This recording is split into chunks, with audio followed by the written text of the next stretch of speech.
오늘은 바울의 탄식입니다. 이게 지금 율법과 복음, 행함과 믿음 이런 주제로 지금 얘기를 할 건데요. 교회에서 시험 드는 이유가 이런 것 때문입니다. 여러분들은 복음을 제대로 이해하고 시험과 갈등, 모든 분열을 싹 다 없애버려야 됩니다. 이랬는데요. 영적인 흐름이라는 게 있어요. 영적인 흐름. 그래서 영적인 흐름을 전체적으로 볼 수 있는 눈이 여러분들은 아직은 어리고 그래서 잘 모를 수도 있어요. 근데 역사적으로 볼 때 하나님의 무브먼트들의 움직임을 볼 때 복음을 강조하잖아요. 복음을 강조했다는 말은 율법의 행위로 구원받지 못해요. 우리가 열심히 노력하고 열심히 무엇을 지키려고 한다고 안 돼요. 오직 믿음으로 구원을 받잖아요. 그렇잖아요. 그러면 오직 믿음인데 사단이 속이잖아요. 사단이 속여요. 복음이면 끝났습니다. 복음을 제대로 알면 끝나요. 근데 복음으로 끝났다는 말을 오용하게 해요. 깊은 관계로 들어가지 못하고 사단을 실제로 이기는 삶으로 들어가지 못했는데 관념적이고 지식적이고 예수를 믿는 것을 내 수준에서 알고 있는데 그것이 자꾸 나를 합리화시키는 도구로 만드는 거예요. 그래서 주중에 우리가 믿음 생활도 다 하고 예수도 믿고 다 교회도 나오는데 주중에 가면 여전히 습관적인 죄에 묶여 있는 거예요. 나는 하나님이 뻥 뚫려주시는 삶에 진짜 사실은 기도응답이 안 돼. 사실은 막혀 있는 부분이 많은 거예요. 그래서 실제로 하나님이 원하시는 삶의 참된 응답과 현장의 문이 열어진다든지 나에게 하나님께서 주신 참된 권세와 능력이 나타나지 않고 있어 사실은. 그런데 자신을 합리화하면서 자기 믿음이 지금 돌파가 안 되고 탁 아래서 깨어져 나가지 않았는데도 불구하고 자기가 거기에 멈춰 있는 거예요. 사실은 용서하지 못하고 사실은 어떤 작은 것 때문에 묶여 있는데 모르는 거예요. 근데 내가 그게 모든 건지를 아는 거야, 지식적으로. 그러면 참된 행함은 없으면서 방종으로 갑니다. 방종주의로 가요. 방종으로 가요. 자기 깨닫지 못해요. 자기 수준에 갇혀가지고. 참 이게 무서운 거예요. 그러면 삶 속에 재앙이 슬금슬금 찾아와서 징계도 오고 재앙도 오고 막 옵니다. 근데 그 타협하고 있는 사람은 이미 하나님께서 눈치를 채게 여러 가지 사건들을 주셨는데 꽉 막혀 있는 거예요. 근데 지식적 관념적으로 머리만 엄청 커가지고 실제로 입도 막 커, 막 말도 많이 해. 근데 실제로는 열매 맺지 못하는 그런 삶 속에서 계속 남아있게 되기가 쉬워요. 자, 그래서 이런 엄청난 재앙이 오면 하나님이 어떤 흐름을 또 줘요. 행함을 강조하는 흐름을 주기도 하죠. 근데 이제 이 외치는 사람들은 행위를 말하는 게 아니에요. 뭘 말하냐면 행함이 있는 참된 믿음을 얘기하고 있습니다. 그래서 촉구를 하죠. 이런 사람들이 새로운 무브먼트가 와서 촉구를 해요. 촉구. 여러분들의 믿음은 지금 뭔가가 결여되어 있는 그 믿음이 관념적이라고 말하면서 촉구를 합니다. 사람들이. 오직 믿음이라고 하는 거하고 근데 보여지기에는 오직 믿음으로 구원받는다고 이 사람은 얘기하는 것 같고 이 사람은 행함이 진짜가 되어야 된다고 얘기하는 것처럼 느껴져요. 보기에 약간 말하는 게 스타일이 다르게 느껴져요. 무슨 말인지 아시죠? 제 말 이해 가시죠? 포인트가 볼링공을 딱 딱 던졌는데 오른쪽 도랑으로 떨어지려고 하면은 이쪽으로 쳐줘야 될 거 아니에요, 그죠? 그러면 오른쪽에서 방향에서 밀어낸다고. 왼쪽으로 떨어지려고 그래. 그러면 왼쪽에서 밀어주잖아요. 전혀 반대되는 것 같은 행동을 하잖아요, 그죠? 복음의 중심으로 가게 할 때 어떤 때는 이런 모양으로 공을 쳐줘야 되고 어떤 때는 이런 모양으로 쳐줘야 되는 거예요. 요쪽으로 빠지고 있는데 요쪽 방향으로 쳐버리면 안 된다고. 방종을 계속하고 있는데 넌 믿음으로 괜찮아. 자꾸 엉덩이를 토닥여주면 안 돼요. 네가 지금 하나님께서 토해내버린다는 말을 딱 떨어질 때 딱 살아나는 거예요. 근데 막 예수님 믿었는데 막 두려워. 그때 확신을 줘야 되는데 너 지금 잘못하고 조금만 잘못하면 토해내버린다 이렇게 하면 또랑으로 가고 있는데 또랑에서 확 밀어버리는 말이야. 제 말을 이해 잘하세요. 성경에는 패러독스라고 하죠. 모순되는 것 같은 말이 있는 거예요. 이 사람이 너무 확신이 없는 자에게는 하나님께서 로마서 8장에 어떤 것도 하나님의 사랑에서 끊을 수 없다 딱 말씀이 딱 들어가야 되는 거예요. 사람마다 다 다른 거예요, 그게. 그래서 하나님께서 막 율법주의에 매여 있는 사람들한테 복음을 강조해서 돌아오게 하셨는데 전체적인 흐름이 방종으로 꼭 가요. 그러면 이렇게 행함을 강조하는 말씀이 나오게 돼 있어요. 그러면 또 못 알아듣고 행위 쪽으로 가요. 행위, 노력, 열심 뭐 이렇게 가요. 율법주의로 또 가는 거지. 방종주의 대신에 율법주의로 가.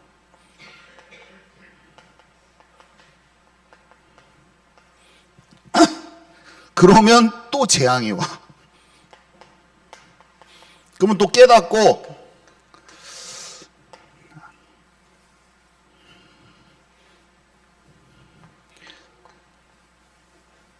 복음을 강조하는 그 무브먼트가 또 일어납니다. 하나님께서.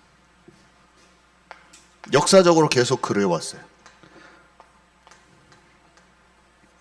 미국에 1700년도하고 1800년도, 그러니까 18, 19세기 정도에 전 세계적으로 일어났던 그 부흥 운동들이 있어요. 그게 조나단 에드워드, 조지 휘필드, 요한 웨슬레, 찰스 피니, D.L. 무디 이런 사람을 통해서 역사적으로 이런 무브먼트들이 일어나거든요. 근데 미국의 제1차 대각성운동, 미국의 대각성운동이 조나단 에드워드라는 사람을 통해서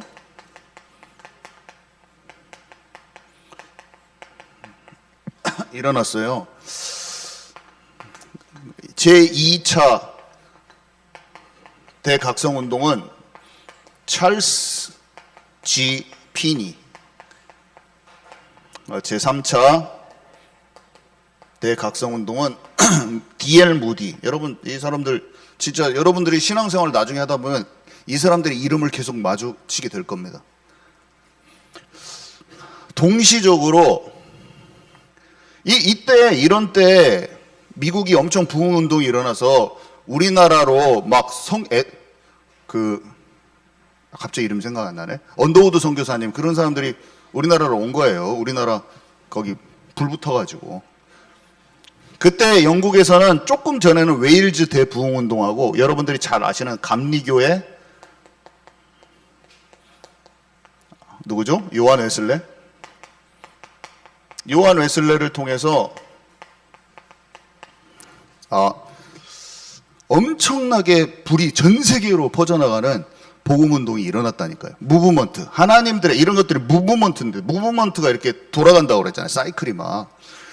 근데 이런 요한 웨슬레 같은 사람이 있었고 요한 웨슬레랑 함께 동시대에 있었다는 게 조지 휘필드.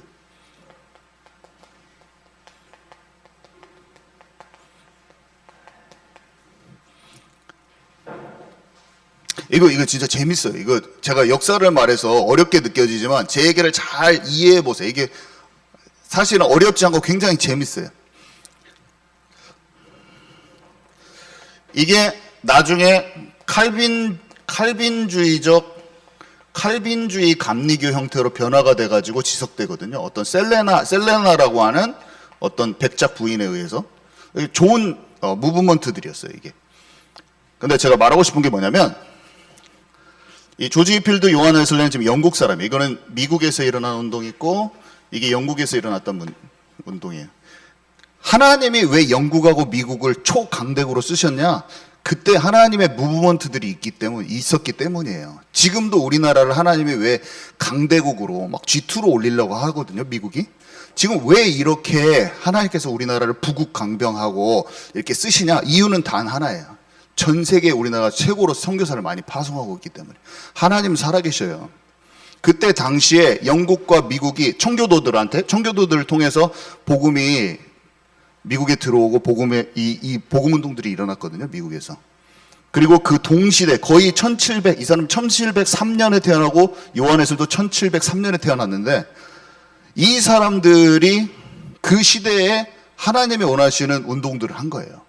근데 운동의 성격이 놀랍게도 미국에서 이 복음을 엄청 강조하는 이 운동이 일어났어요. 동시에 복음을 강조하지만 행함이 없는 믿음은 안 된다고 하는 것을 요한 웨슬레가 말을 했어요. 근데 재밌는 게 그 당시에 영국에서 함께 있었던 이 사람들 중에서 조지 휘필드라는 영국 사람은 미국에 가서 조나단 에드워드하고 같이 이런 칼빈주의적인 활동을 같이 하면서 행함을 강조하고 이것과 이거를 동시에 경험한 사람이에요, 조지 휘필드가. 그래서 영국으로 돌아와서 두 개를 같이 결합해버립니다. 장점을 취해가지고. 자, 그리고 조나단 에드워드는 이런 복음을 강조하는 무브먼트 형태라고 했잖아요. 문서들을 읽어보면 제가 논문들을 막 쭉 읽어봤어요. 딱 어떻게 되냐면 방종주의로 가요. 거기는 세속화라고 써있는데 세속화돼요. 이상하게 복음운동이 그렇게 멋지게 일어나고 어마어마하게 일어났는데 사람들이 복음을 믿었으니까 괜찮다고 이런 식으로 돼버려요. 그러니까 하나님이 찰스 피니를 딱 세우셨는데 찰스 피니가 딱 어떤 스타일이라면 논문 읽어보면 나와요. 요한 웨슬레하고 스타일이 똑같다고 이렇게 나와요. 요한 웨슬레의 완전 성화론. 그러니까 죄를 완전히 벗어나 버리는 쪽으로 가야 되지 복음만으로는 안 된다 그 말을 딱 해버려요. 너무 신기해. 그래가지고 찰스 피니를 딱 이렇게 찰스 피니 세워져갖고 엄청 부흥운동이 일어나거든요. 근데 여기에서 뭐가 안 좋은 점이 또 생겨요. 부흥운동의 결말이 뭐였냐면 사회개혁운동 막 이런 식으로 막 또 변질이 돼버려요. 행위적으로. 무디가 잘 아시잖아요. 오직 복음을 또 얘기하잖아요. 딱 돌려버립니다. 자, 봐보세요. 율법주의 속에서 오직 복음으로. 근데 점점 세속화돼. 무율법주의로 가는 사람들이 나와. 복음이면 다 끝났어. 아니, 그 믿음이 행위가 아니라 참된 행함으로 나오는 참된 믿음이 돼야 돼 하고 돌이켜버린다니까요. 그럼 여기 중심에 딱 여기 하나님과 살아있는 생명적인 관계 속으로 들어가 봐. 어떤 운동이든지 거기에는 사단이 속이기 때문에 어떤 무리들은 항상 잘못된 방향으로 나올 수 있어요. 그렇다고 그 전체에 이끌어갔던 그 무브먼트를 욕하면 안 돼요. 또 사람들이 뭔 논문을 막 읽으면 뭐가 나오냐면 이것에 대한 잘못된 것만 찝어내서 이 사람 자체를 공격해버리는 바보 같은 논문들이 있어요. 여기에서 나타났던 잘못된 그것은 사단이 속이기 때문에 그 부류는 항상 생겨요. 어떤 하나님이 이끄시는 단체도 거기에서는 이상한 무브먼트가 생기기 마련이에요. 그렇다고 그 주류의 무브먼트를 욕하면 안 돼요. 모세가 광야길을 가는데 거기 발람의 사람들이랑 엄청 배신하는 사람들 많았다고 그걸 하나님의 무브먼트를 인정 안 하면 안 되잖아요. 1세대 뭐 다 우상숭배하고 다 음란 다 죽는데 그러니까 이거는 하나님의 무브먼트가 아니야. 이거 욕하는 건 말이 안 돼. 거기에서 남은 자들이 들어가는 거예요. 우리는 어떤 단체나 교회나 선교단체나 어떤 무브먼트를 평가할 때 하나님이 그것을 이끄시는가를 평가해야지. 물론 완전히 지도자부터 잘못된 데도 있어요. 그건 아예 꽝! 그렇지만 교회건 지도자건 하나님의 사람을 그 인생 전체를 두고 봐야 되는 거예요. 다윗의 인생 실수 한 번만 보고 다윗의 인생 전체를 판단해서도 안 될 것이고 다윗의 아들이 잘못했다고 다윗을 판단해도 안 될 것이고 그런 거 아니에요. 하나님께서 그 무브먼트를 인도하셨는가 이것을 확인해야 됩니다. 이해 가시죠? 그래서 영적인 눈이 떠졌을 때는 보이는데 안 그러면 그냥 사람들은 별말을 다 합니다. 평가를 별말을 다 해야 돼요. 이게 이 사람 조나단 에드워드 찰스 스피니 무디에 대해서 별말을 다 하고 별평가를 다 하는데 그 평가에 매이지 말고 진짜를 볼 수 있어야 돼요. 자, 이거 이해 가시죠? 이거 딱 정리하세요. 이거 단순하지만 굉장히 중요한 인사이트를 제가 지금 전달을 했어요. 되게 단순한데 한 번은 알아야 돼요. 안 어려워요. 이거 안 어려워. 그래서 근데 지금 현재 감리교가 어떻게 됐습니까? 복음 다 놓쳤어요. 사실 지금 현재. 그때 당시에는 엄청나게 각성을 시키고 복음으로 사람들을 돌이켰거든요. 지금은 다 무너졌어요. 사실.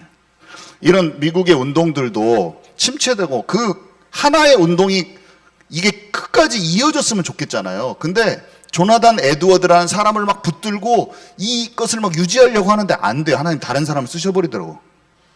사무엘 선지자, 사무엘을 내가 높입니다. 안 되더라고. 하나님 막 다윗을 일으켜버려요.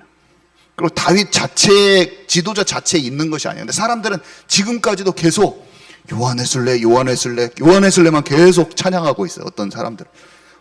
요한의술래를 통해서 나타난 하나님께서 회복시키고자 했던 복음보다 요한의술래 운동을 아직도 하고 있어요. 그래서 요한의술래 학술회 운동을 하고 막 물론 좋아요. 거기 안에서 복음을 발견할 수 있다면.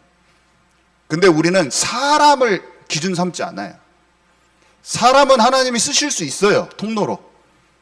근데 사람을 쫓아가는 사람은 내가 바울에게냐 게바에게냐 계속 그것만 하는 거야. 나는 이 사람이 시대적 전도자예요. 나는 이 사람이 대단한 자예요. 나는 이 사람을 따르고 있어. 사실은 우리는 사람을 따르는 게 아니고 하나님이 누구신가.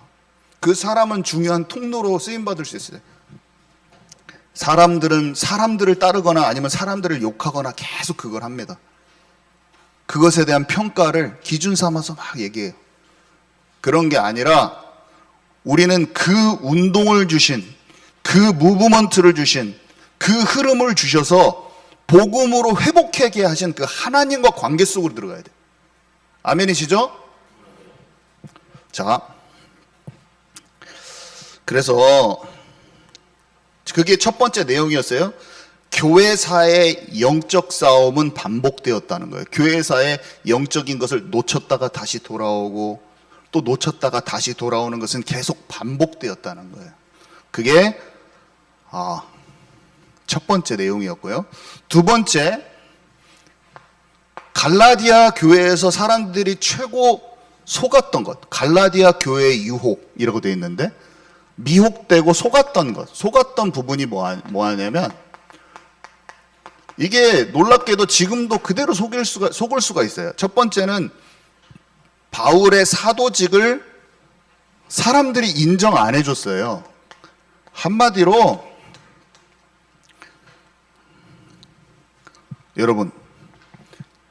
여러분들이 진짜 예수님 믿고 하나님께 돌아와서 이거는 목사님도 마찬가지고 평신도도 마찬가지예요. 여러분들의 가족과 여러분들의 친구들과 여러분들의 동역자들이 여러분들이 가진 하나님 자녀로서의 정체성, 하나님께서 세우신 중직자로서의 그 정체성 있죠. 권세 있잖아요. 그거를 인정 안 해줄 수 있습니다. 바울이 사도직을 가지고 있었지만 사도들도 인정 안 해주고 그 교회에서도 부르심을 몰라요. 여러분들의 아내가 남편의 권위를 인정 안 해줄 수 있어요. 밟을 수 있습니다. 중직자로서 있는데 성도들이 장로님으로 이렇게 탁 섬기면서 도와줬으면 좋겠는데, 아니요, 뭐 조금만 도와달라고 하는데 다 도망가 버릴 수도 있어요. 뭔가 우리 장로님이 화분 좀 같이 날라달라고 누구한테 할 수 있잖아요, 장로님이. 근데 청년들이 어디로 도망가 버릴 수도 있어요. 장로님 부탁한 거 그냥 귓간에도 안 듣고, 중요한 일을 할 때 장로님이 딱 부탁해도 그 말 안 들을 수도 있어요.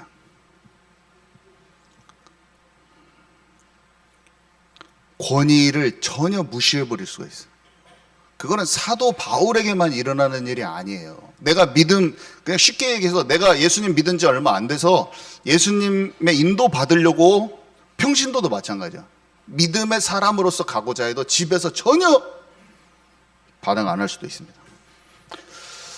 바울이 사람들이 인정 안 해줬을 때 복음으로 진정한 치유가 안 됐다면 상처받았을 거예요, 상처.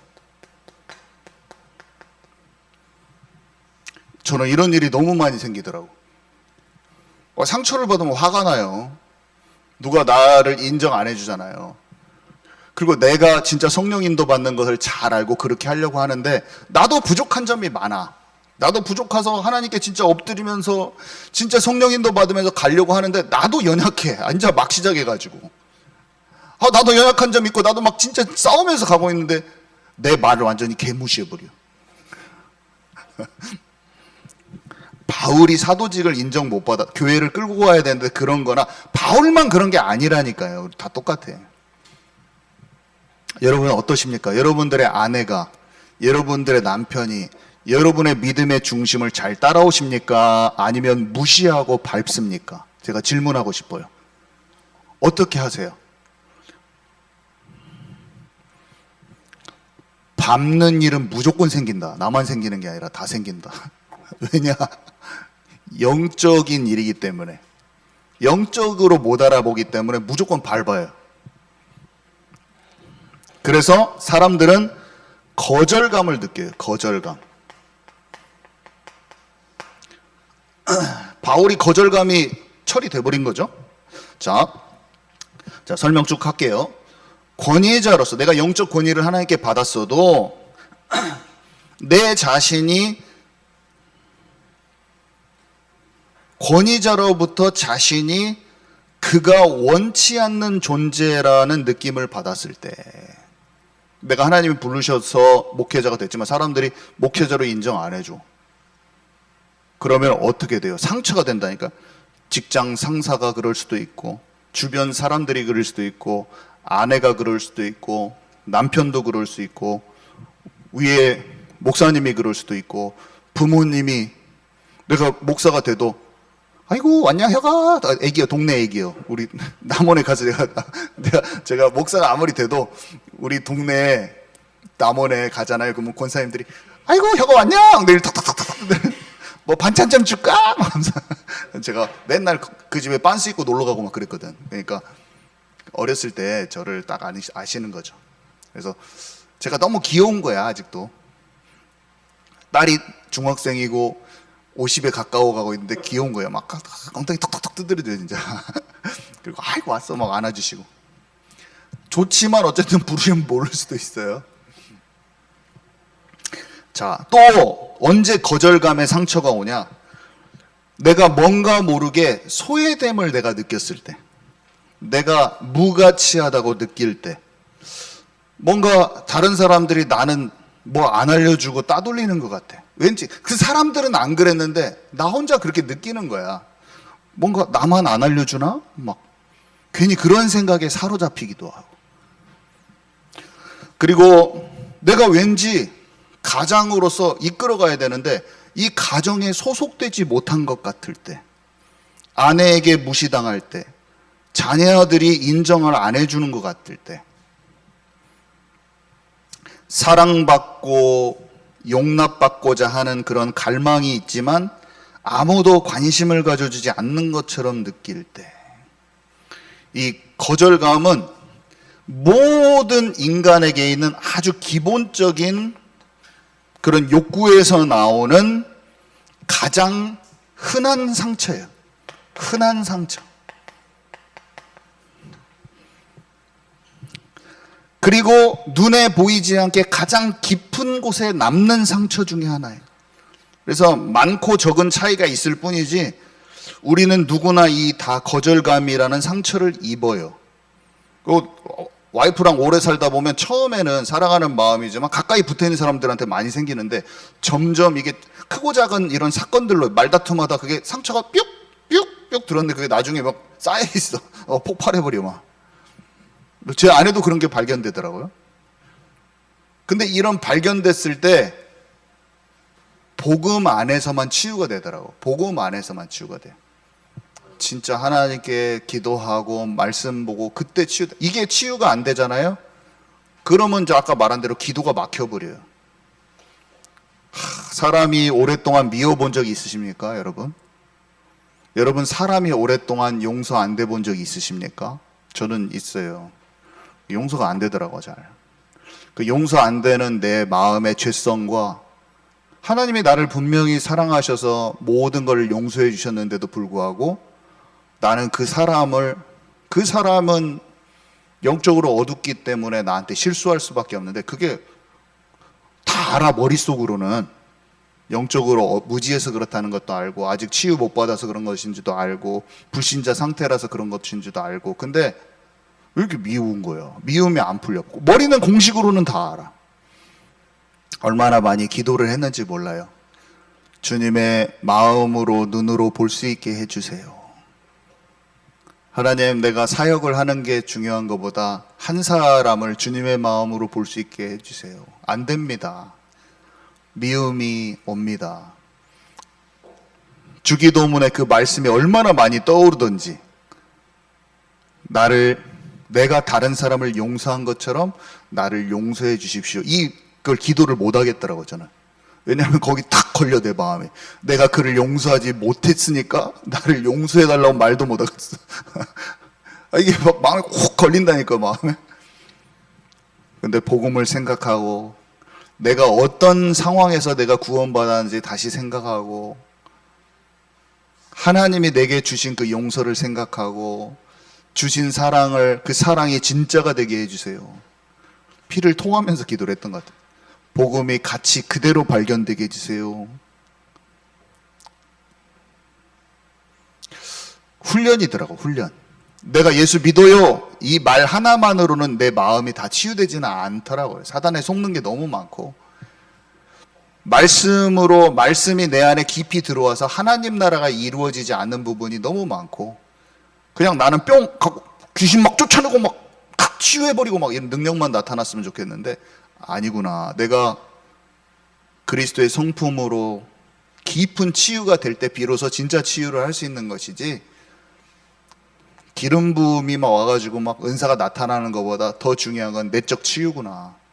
진짜 내적으로 치유된 사람이 온전한 사역 능력이 나타나도 온전한 능력을 나타내는 사역을 할 수 있구나. 너무나 깨달아지고 이건 뭐가 나타나는 게 중요한 게 아니다. 나타나도 오늘 십자가의 길 가게 돼서 십자가에 못 박히는 길을 갑자기 가게 되면 예수님처럼 능력 막 나타나고 죽은 자 다 살리고 사람들이 구름대같이 모여도 하나님 나를 갑자기 순교하러 가라. 너무 힘들어. 이게 나타나는 것도 중요한 게 아니다. 진짜 내가 한 사람을 주님의 마음으로 용서할 수 있는가? 주님이 질문을 하시더라고요. 그렇지 않더라고 제 마음이. 복음도 다 알았는데도 잘 안 돼. 하나님이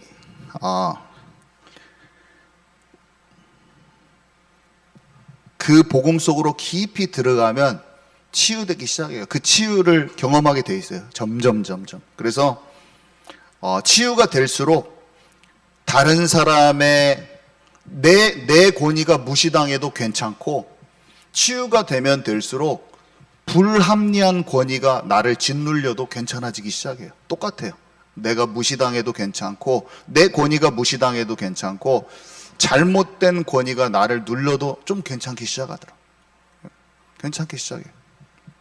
그래서 소화되면 될수록 인내할 수 있고 기다릴 수 있고 설명해 줄 수 있는 거예요. 이게 바울이 사도직을 인정 못 받았는 것에 대해서 우리가 묵상하고 알아줘야 될 부분이고요. 두 번째, 유대교에 입교한 이방인과 할례와 무할례에 대한 사건이 있었잖아요. 지난주에 나왔던 것을 또 지금 얘기하고 있네요. 보니까 그거는 뭐냐면 여기서 우리가 찾아야 될 교훈은 너무 분명해요.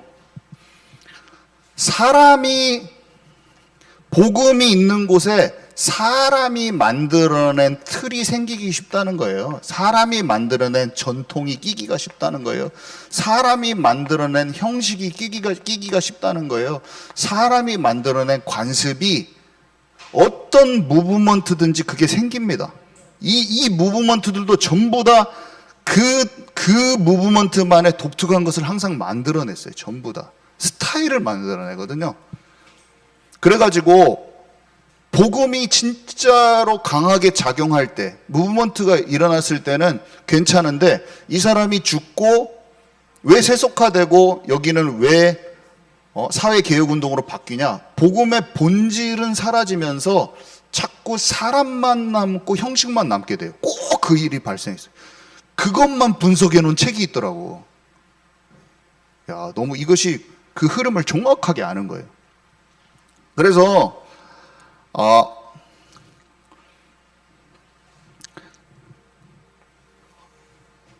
우리는 이런 복음을 가지고 있으니까 당신은 내 방식대로, 우리 식대로, 우리 스타일대로, 우리 방식대로 따라오지 않으면 너의 믿음을 인정 안 해주겠어 라는 스타일로 나와요. 요한은 어떻게 했냐면 하나님의 사랑받는 제자였는데 저쪽에서 예수님을 진짜 믿고 귀신을 쫓아내는 사람들의 무리를 보고 예수님 내가 가서 저 사람들을 금지시킬까요? 이렇게 엄청난 말을 해버려요. 예수님이 말해주죠. 같은 편이라고 말해줘요. 같은 편이라고.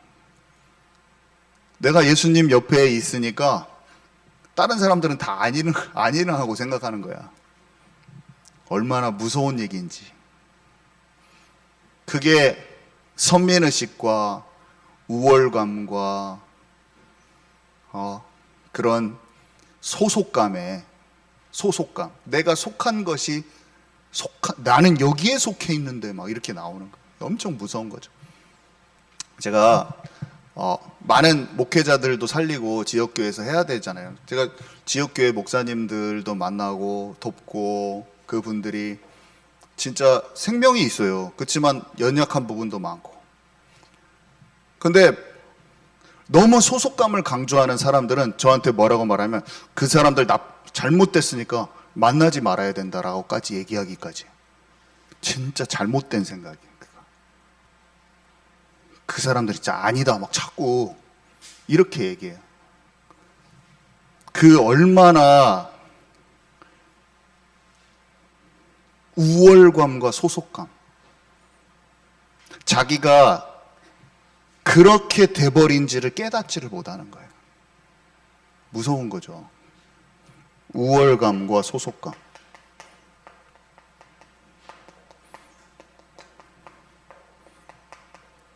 병들어 있는 것을 모르는 거예요. 병든 것을 모르는 거예요. 여러분 절대로 여러분들한테는 해당 안 되는 내용들일 수도 있어요. 왜냐하면 이제 막 복음을 알기 시작했기 때문에 어린 여러분들은 복음만 그냥 깊이 누리면 됩니다. 사실은. 근데 어떤 사람들한테 필요하냐? 복음을 알았지만 거기에서 고착화돼서 고인물 된 사람들. 게임도 오래 하면 고인물이라고 불리거든요. 고인물 돼가지고 거기 있으면 자기가 어떤 것에 고착화되어 있는지가 참 잘 안 보여요. 유대인들이 잘 안 보이는 거예요. 고착화됐을 수도 있어요. 자, 그리고 세 번째. 그래서 바울이 질책을 하는데요. 여기에서 여러분들이 오늘 갈라디아 3장에서 조금 중요하게 유의해서 봐야 될 거는 자, 율법의 행위냐 믿음이냐 이 말을 얘기를 해요. 지금 그죠? 십자가에 못 박혀서 너희가 지금 성령을 받은 것이 행위로냐 믿음으로냐, 성령의 능력과 기적이 나타난 것이 행위냐 듣고 믿음입니까? 이렇게 물어봅니다. 그러면서 갈라디아서 3장 7절에서 8절을 얘기를 해요. 아브라함이 믿음으로 구원받은 것이 어떤 거냐고 설명을 해주는데, 여러분들 잘 한번 봐보세요. 이게 어렵지 않아요. 아브라함은 잘 봐보세요. 여기에서 지금 갈라디아서 바울이 얘기하고 싶은 거는 뭐냐면, 제가 이거 여러 번 말했잖아요. 아브라함한테 율법이 주어지지 않았어요. 모세 때 율법이 주어졌다고요. 아브라함 때하고 모세 때는 여기 보니까 430년 차이가 난대요. 430년 후에나 아브라함에게서 모세 때 율법을 받았거든요. 아브라함한테는 희생제물을 통한 언약을 주셨어요. 근데 사람들이 잘 모르는 게 뭐냐면, 이게 희생제물을 통해서 누군가 죽어야 된다는 거예요. 그리고 모세 때는 율법을 주셨죠. 근데 사람들이 착각하는 게 뭐냐면, 언약과 율법이 다른 건 줄 알아요. 이게 사람들의 큰 착각이야. 같은 거예요, 같은 거. 언약도 그리스도를 나타내려고 하는 거고, 율법도 그리스도께로 오게 하는 몽학선생이라고 그러죠. 둘 다 똑같은 거예요. 희생 제물을 통해서 꼭 내가 가나안 땅에 가고 네 씨가 천하 만민이 복을 얻고 그리스도가 오실 것, 성육신 십자가 부활 사건이 가나안 땅에 있을 것, 이걸 다 약속으로 주시는 거거든요. 언약, 그리스도의 언약, 아담에게 받았던 그 언약. 모세에게 율법을 주심도 마찬가지예요. 이거 복음을 모르면, 옛날에는 복음을 몰랐으니까 지금 율법을 지켜야 되고, 어떤 사람은 율법 필요 없어, 그때 언약으로만 된 거야. 둘 다 틀린 말이야. 둘 다 그리스도 언약, 하나님과 살아있는 관계 속에 들어가는 걸 얘기하고 있어요. 아브라함에게 주신 것도 언약이고, 율법을 통해서는 우리가 하나님을 떠나서 마귀를 섬기고 죄 짓는 것이 다 드러나 버려요. 그래서 행위로 가라는 게 아니라 그래도 니네가 참된 믿음을 가져야 된다, 그걸 얘기하는 거라니까요. 제발 이해 가시죠? 나 이렇게 설명을 잘 못하냐? 설명을 좀 매끄럽게 더 잘하고 싶은데 이해 가시죠? 근데 일단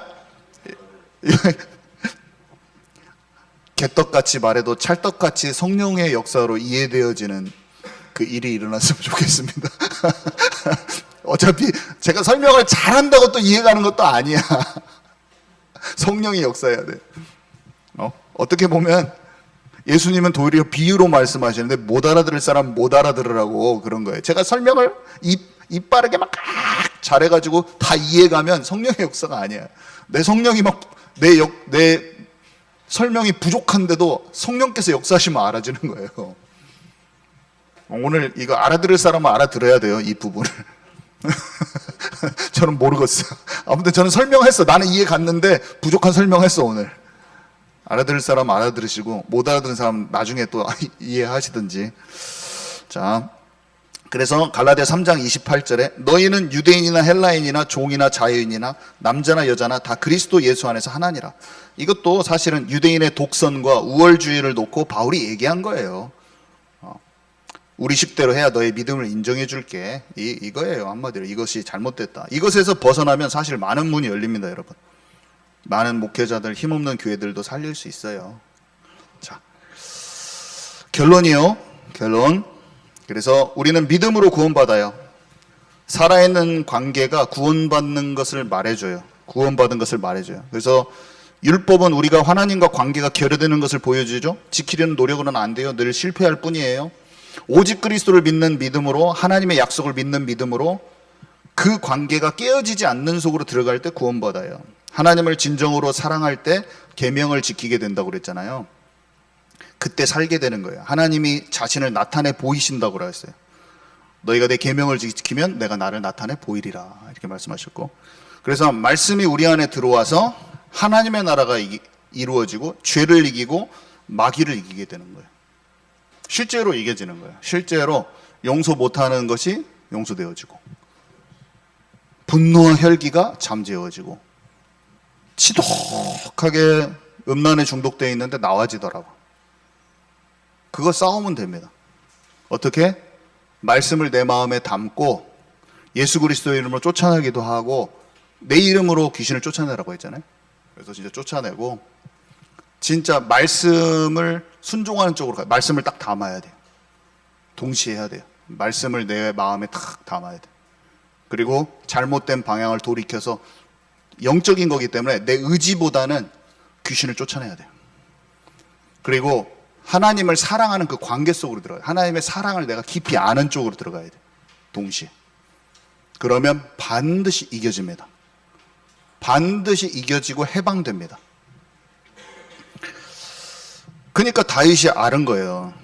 내가 주 이하로 말씀을 묵상함이 진짜 꿀송이처럼 달다고 그랬고, 내가 주의 율례의 길로 달려가리다, 이렇게 돼 있어요. 그래서 행위로 율법을 지키는 것은 잘못됐지만, 사모함으로 율법 뒤에 감추어져 있는 참된 하나님의 나라, 죄를 이기는 말씀을 사모하는 데서 나오는 하나님의 나라로 가는 것은 좋은 거다. 그래서 행위로 내가 지키려고 하는 나의 노력은 버려서 율법주의에서 나오고, 말씀을 합장케 여기는 무율법주의에서도 나와서 내가 그 율법 안에 있는 기이한 것을 본다고 말한 다윗의 말씀이 응해야 돼요. 율법 안에 있는 기이한 것을 봅니다. 거기는 그리스도가 있고 하나님의 나라가 있고, 하나님의 말씀이 우리 안에 들어와서 죄와 마귀 사단을 이기는 권세가 있고, 그런 거거든요. 실제로 이기는 거예요. 아멘이시죠? 좌로나, 율법을 진짜로 마음에 담고 좌로나 우로나 치우치지 않을 때 밟는 모든 땅을 내게 주리라. 형통케 된다고 그랬어요. 우리가 하나님 말씀을 딱 마음에 담고 죄악을 떠나고 하나님의 말씀을 즐거워하는 자가 되면 모든 문들이 다 열린다. 우리 삶 속에 모든 가난이 완전히 박살난다. 가난의 영이 떠나고, 음란의 영이 제압되지면서 하나님의 나라가 쫙 중독에서 벗어나고, 늘 분노와 혈기의 영에 사로잡힌 거 떠나가고, 늘 비교의식, 거절감, 상처 다 떠나가는 거예요. 하나님이 나에 대한 계획이 있거든요. 여러분 마음속에 늘 비교하고 있으면 여러분들을 죽이는 거야. 여러분 형제 자매하고도 맨날 비교의식을 할 수 있어요. 자기 마음에 아이고 쟤는 어떤데 나는 왜 이러지? 아니요, 여러분들을 향한 하나님의 계획이 있는데 왜 비교하고 있어? 그 마귀를 보내버려요. 왜 그거 비교하고 있어? 여러분만의 좋은 게 있는데. 내가 부족해도 돼요. 심지어는 내가 다리 한쪽이 없어도 돼요. 나를 그래도 하나님 사랑하시고 나에 대한 계획이 있는데 왜 내가 다리 한쪽 없는 것 같고 내 형제 자매하고 비교하고 있어? 하나님이 오늘 비교하지 말라고 하십니다. 너는 너야. 너는 나의 사랑받는 자야. 내가 너를 통해서 할 일이 독특한 다른 일이 있는데 너는 왜 거기에 삼각에 사로잡혀 있니? 왜 네 형제하고 비교하고 있니? 너에 대한 계획이 있는 거야. 비교하지 마. 너에 대한 계획 내가 반드시 이룰 건데 왜 그 생각에 사로잡혀서 왜 마귀밥이 되고 있어? 맨날 나와버려. 하나님 말씀하고 있어요. 나와버려. 너를 통한 계획을 내가 반드시 이룰 것이다. 여러분, 내 마음속에 자잘자잘한 우상숭배 버리잖아요. 그러면 몸도 다 나사버려요. 제가 그 더러운 영과 싸웠더니 완전 해결. 알러지를 제가 20년 정도 달고 있었는데, 한 7, 8년 달고 있었는데 완전 해결. 먹는 약 완전 끊었고, 저는 먹는 약을 달고 살았어요. 이 교회 왔을 때도. 먹는 약 완전히 끊고 코 뿌리는 것도 완전 끝났어요. 제가 이거 뿌리는 것을 하고 있었거든요. 여러분 놀랍지 않으십니까? 병원에서 못 고친다고 그랬는데 저는 이것 이후로 아직도 뭐 다른 병은 있어요 또. 근데 어떻게 하냐, 나는 언제든지 마귀한테 속을 수도 있고 마귀는 나를 공격하지만 예수 그리스도의 이름으로 오늘 이기고 박살내고 일어서 버릴 것이다. 나를 향한 계획 반드시 이룰 것이다. 하나님께서 이루실 것이다. 나는 마귀에게 눌려있지 않을 것이다. 나를 공격하는 거 아직도 있어요. 저는 완전하지 않아요. 그렇지만 저는 다 이기고 나와버려요. 몇 가지 이겨졌고 이기고 나올 거예요. 사람들이 나를 못난 모습을 보고 부족한 모습을 보고 너 아직까지 목사인데도 왜 그래? 그러면 저는 저가 치유받아가고 있습니다. 그렇지만 저는 방향을 완전히 알았기 때문에 저는 이 싸움에서 승리하고 더 성숙한 목사가 되기를 하나님께 기도하면서 갈 것입니다 라고 얘기할 거예요. 여러분들이 저를 좀 모자라다고 생각해도 전 상관없어요. 저는 작년보다 재작년보다 재재작년보다 영적 상태가 훨씬 좋아졌지, 부족해요 저는 아직도. 그렇지만 훨씬 좋아졌어요 저는. 그리고 날마다 하나님께 기도하고 하나님을 말씀을 묵상하고 그런 게 정말 저는 기쁘고 좋아요. 그래서 그런 말도 저는 그렇게 많이 담아두진 않아요. 내가 진짜 치유받고 회복되려고 하나님께 진짜 마음을 가지고 있는데 그래서 넘어지는 것들, 실수하는 것들 드러나도 저는 괜찮아요 사실. 저는 하나님께 치유받고 갈 겁니다. 아멘이시죠? 두려워하지 마시고 다 오늘 일어나세요. 일어나셔서 하나님 다 가르쳐 주십시오. 부족한 것도 저를 이렇게 세워주십시오. 하나님께 꼭 인도받을 겁니다. 주님 감사합니다. 오늘 율법주의와 무율법주의도 아닌 방종도 아닌 진짜 살아있는 관계 속에 들어가서 진정한 하나님의 나라를 경험케 하여 주옵소서. 예수 그리스도 이름으로 기도합니다. 아멘.